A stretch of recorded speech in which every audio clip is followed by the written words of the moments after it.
Deus abençoe a todos que nos ouviram nessa manhã e que agora vão ficar, ó Deus, com essa reflexão, com essa mensagem, que possam ser alimentados e edificados na vida espiritual. Pai, abençoa a todos que receberão a Tua palavra neste dia, em nome de Jesus. Amém. Deus abençoe. Ficamos por aqui com mais edição do programa Palavra e Paz. E os minutos que restam, fica aí a mensagem reflexiva para você ouvir, Deus falar com você através da sua palavra. Deus abençoe, Feliz Natal para todos e até amanhã, se Deus assim nos permitir.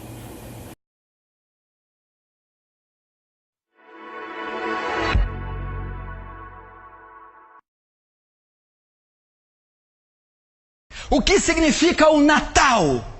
O Natal é o nascimento de Jesus. O que é o nascimento de Jesus? É a encarnação de Deus. Isso é o Natal. O Deus triuno, o Deus invisível, o Deus onipotente, onisciente, onipresente, o Deus Espírito, Deus Santo se torna homem, se torna pessoa, se encarna na forma de um bebê. Essa talvez é a doutrina mais magnífica das Escrituras, a doutrina mais especial, a doutrina mais impressionante. Como pode um Deus que o universo não pode conter, um Deus que subsiste durante uma eternidade de eternidades, cheio de glória, fulgor, magnificência, agora está repousando no ventre de uma virgem como um bebê? A doutrina da encarnação de Deus. Comemorar o Natal é isso. Comemorar o Natal é a encarnação de Deus. O Verbo se fez carne. Quem era o Verbo? Jesus. Onde estava o Verbo? Na eternidade. Com quem estava o Verbo? Com Deus. Quem era o Verbo? O próprio Deus. O próprio Deus se fez carne. O Natal é isso. É comemorar a encarnação de Deus. 2000 anos atrás, historicamente, ocularmente, bíblica e teologicamente, na cidade de Belém, nasceu o Senhor Jesus. Nasceu o nosso Salvador. Deus torna-se humano. Isso é Natal. Deus agora tem dedos. Deus agora tem, Deus invisível e imutável, agora se torna a forma de homem. Deus agora tem íris, retina, córnea, pupila, globo ocular, nervos, fibras, vaso sanguíneo. Deus agora tem dedos, 5 na mão direita, 5 na esquerda, 10 nos seus pés. Deus agora pisa nesse solo, anda no meio dos homens. Deus agora transpira, fica ofegante. Deus agora se cansa, se fadiga, comunga com pecadores. Deus está no meio do povo. Deus agora, meu irmão, vê com olhos humanos, apalpa pecadores, se alimenta de comida humana. Deus se encarnou, se materializou. Isso significa o Natal. Ele caminha nesse solo, caminha conosco. Anda. Deus agora se emociona. Deus agora chora. Deus agora sorri. Deus agora está entre os pecadores. Aleluia. Isso é o Natal. Colossenses 2:9 diz: nele, Jesus, habita corporalmente toda a plenitude da divindade. O que significa? Meu irmão, no primeiro e segundo século, surgiu uma heresia trazida por Ário, o arianismo, que Jesus não era Deus, que Jesus não é divino. No primeiro século, outra heresia, o gnosticismo, que acreditava que a matéria era má em si, e Jesus, Deus, não podia ser carne, não podia ser homem, porque a matéria não presta, toda matéria é ruim, então Deus é apenas espírito, não é homem. Ário, o contrário, dizia que Jesus não era Deus, as testemunhas de Jeová da época, que Jesus era apenas uma criatura. Colossenses 2,9 diz: nele habita corporalmente toda a plenitude da divindade. Se você notar, Colossenses e as cartas de João fazem questão de provar a divindade e a humanidade de Jesus. Por quê? Porque no primeiro século, tanto João como Paulo estavam sendo atacados pelo gnosticismo, que dizia que Jesus não veio em carne, Jesus não pode ser homem, Deus não pode ser homem, Deus jamais seria homem, porque a matéria é mal em si. Então João escreve aqui, em João 1, e no verso 14, e o verbo, e o Filho de Deus, e Deus Espírito, se fez carne, se fez homem. E lá na primeira carta nós vimos e as nossas mãos apalparam o verbo da vida. Então Jesus é Deus. Depois veio outra heresia dizendo, Apolinário, no século III, dizendo que Jesus não era nem homem nem Deus, era uma terceira classe. Era a mistura do homem, do divino e do humano, dando origem a uma terceira categoria. Isso foi condenado no Concílio de Calcedônia, 451. É a doutrina da união hipostática. O que esse concílio resolveu? Jesus é completamente homem e Jesus é completamente Deus. As duas naturezas coexistem simultaneamente sem se misturarem.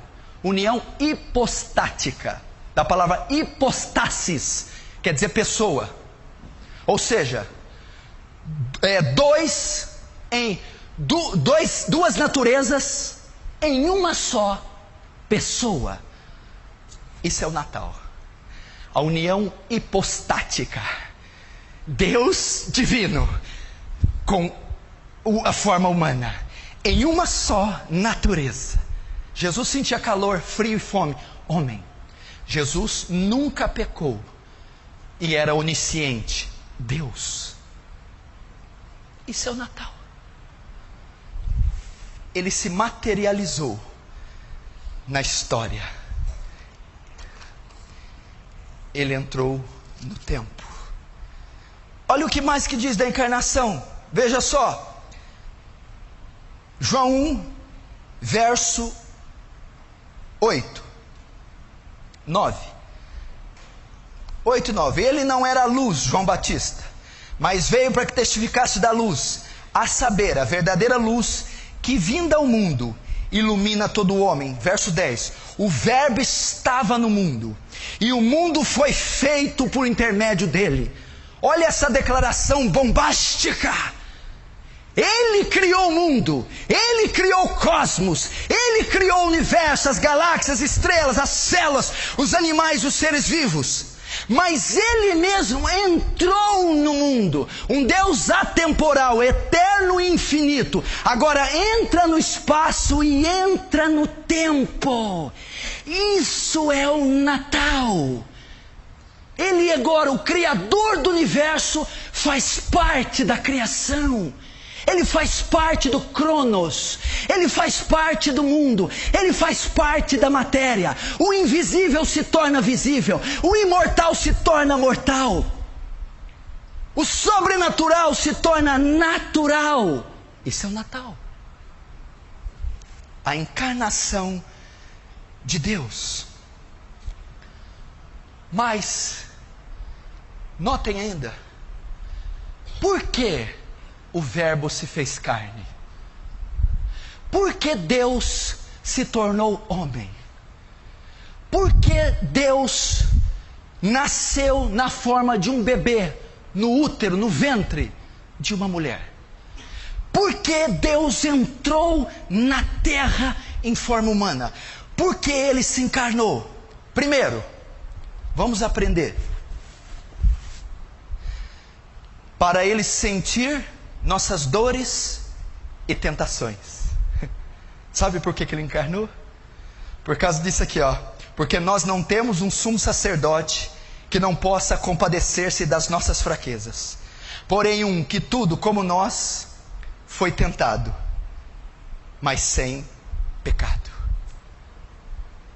Jesus se encarnou para se assemelhar aos homens, para que Ele sentisse o que você sente.